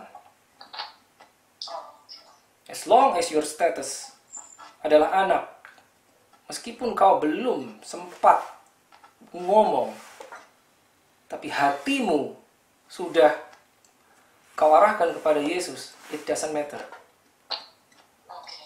Nah, itu ada di perumpamaan tentang anak yang hilang. Kalau saudara baca detailnya, it's very beautiful. Karena itu menggambarkan hati Bapa. Anaknya waktu datang kepada bapaknya, anaknya mau ngomong, kalimatnya belum selesai, udah dipotong sama bapaknya.